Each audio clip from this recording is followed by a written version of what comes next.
Otra parte muy importante, ya pasamos de las prácticas higiénicas a hablar de la capacitación que deben recibir los manipuladores de la cadena cárnica. Se habla de que deben recibir capacitaciones anuales, continuas, como un mínimo de 10 horas. Ese ente o esa persona que vaya a realizar la capacitación debe estar habilitado por la Dirección Seccional de Salud de Antioquia o de cualquier otro departamento. El manipulador de alimentos, especificando de pronto dentro de esos temas de capacitación como obligatorio las buenas prácticas de manufactura, hasa e inocuidad de la carne. Dentro de esas capacitaciones se le debe entrenar al manipulador para que logre analizar cuáles son los puntos críticos que están bajo su responsabilidad, cómo hacer vigilancia, monitoreo. Además deben conocer los límites críticos y las acciones correctivas que se deben tomar ante cualquier desviación. Entonces, dentro de esta reflexión me quedó que a veces no es tanto hacer énfasis en los pasos del lavado de manos, sino en garantizar primero el tiempo, que debe ser mínimamente 20 segundos de contacto con el jabón para que éste logre hacer el rompimiento de esas membranas de los microorganismos y los pueda destruir. Entonces 20 segundos mínimamente. Y segundo, que se deben iniciar lavando como primera vez desde los codos hacia abajo. Y ya ustedes aquí pueden establecer un montón de procedimientos de cómo lavarse las manos, incluso pueden realizar ustedes unos propios. Lo importante es garantizar que absolutamente toditas las partes de la mano entren en contacto con el jabón y se garantice el tiempo. De esta manera nosotros estaríamos garantizando un buen lavado de manos.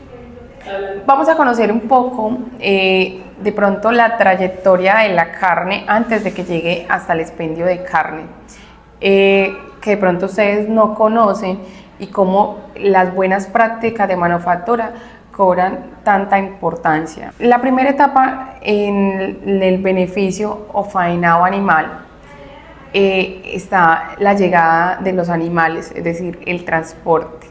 Allí la norma le pide a las plantas de beneficio que el animal ingrese a la planta por sus propios medios. Deben venir acompañados de una guía de movilización animal que emite el ICA, donde se especifica la cantidad y la especie. La recepción del ganado se realiza en camiones a través de rampa hacia los corrales, donde permanecen un aproximado de 12 a 24 horas antes de su faena.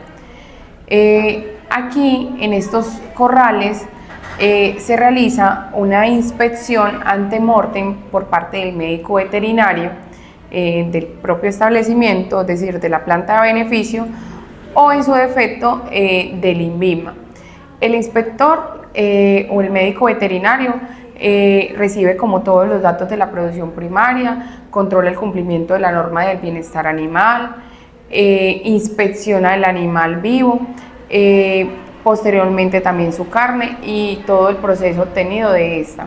En el transcurso de la inspección se toman decisiones que pueden afectar los animales vivos y sus carnes, ya que aquí se pueden generar dictámenes de tomas de muestras oficiales para la investigación de residuos, encefalopatías, la supervisión de la higiene del sacrificio y el control regular de toda la higiene en absolutamente toda la parte del sacrificio. Insensibilización es el primer paso del sacrificio animal. Se busca que el animal tenga una pérdida profunda de la conciencia para evitar cualquier sufrimiento en los diferentes o en los siguientes pasos de esta etapa de beneficio faenado. Aquí el animal se le hace una perforación con una pistola perneo-cautiva, que lo que hace es una perforación a nivel de cráneo y genera esa, digamos, muerte cerebral del animal. De allí el animal es izado, quiere decir colgado a un sistema de rieles de una de sus patas. Esto con dos propósitos: una, facilitar el manejo y el tema de la sangría, y segundo, evitar la contaminación de la carne, porque ya se empieza en los siguientes pasos a exponer completamente la carne. Después del lisado pasa a una canaleta donde ya se hace a nivel de cuello, seccionando pues como los vasos sanguíneos y provocando la salida de sangre, y por último la muerte del animal, es decir, que es aquí donde el animalito muere por una anemia aguda. Todas las etapas que siguen de aquí se van a empezar a llamar faenado. Desde una plataforma secundaria se encuentra un operario realizando una pequeña incisión en el recto y un ligamiento de este recto con una banda o piola para evitar la contaminación de materia fecal al momento de la separación de las vísceras. Después de esta etapa se empieza a retirar completamente la piel del animal. Hay muchas plantas que tienen diferentes tecnologías, depende del acompañamiento de un operario, pero básicamente consiste en retirar la piel de la parte de la canal. Evisceración. Consiste en cortar el esternón para extraer las vísceras que pasan luego a ser inspeccionadas. Esto se llama inspección post-morte.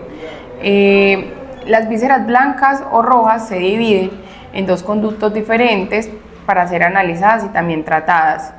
Aquí es muy importante identificar y saber que desde la muerte del animal, que ya dijimos que fue en el momento de la sangría, no pueden haber pasado más de 30 minutos porque ya se puede hablar de una contaminación de vísceras a la carne como tal, y se podrían entrar a decomisar este producto cárnico a manera general.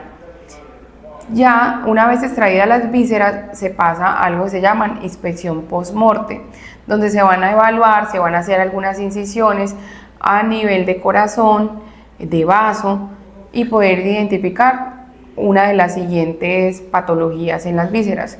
Empezamos con los pulmones. Dentro de las patologías más comunes tenemos efisema intersticial, que se caracteriza por una acumulación de aire dentro del pulmón, y superficie también corte que muestran algunos septos presentes fluidos hematoso de aspecto gelatinoso, es decir, lo que podemos apreciar en esas imágenes, ese contenido color amarillento translúcido es efisema intersticial. También está en pulmones neumonía lobar, es lo que ustedes logran presenciar en la imagen de coloración rojo. Es un lóbulo craneal consolidado, es decir, hepatizado. Pudo haber tenido el animal alguna enfermedad respiratoria, infecciones, y inmediatamente pues digamos que son las dos patologías más comunes que encontramos en pulmones.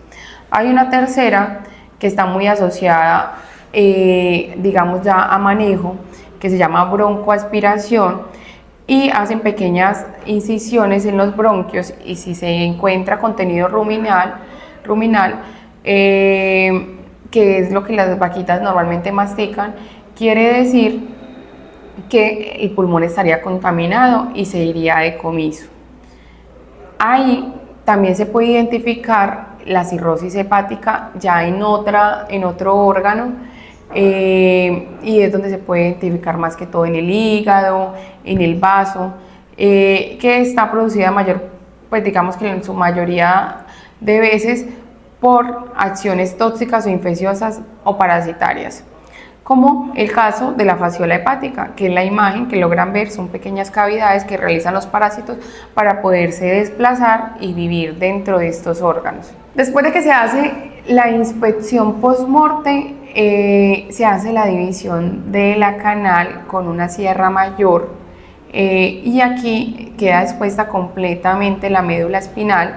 Se hace también el retiro de esta, ya que es una fuente de contaminación biológica, lo que son los ojos, y la médula espinal contienen material genético importante que pueden llegar a generar contaminaciones como la enfermedad de la vaca loca o la encefalopatía espoiforme bovina, como técnicamente se conoce. Por eso está prohibida la comercialización de este tipo de productos.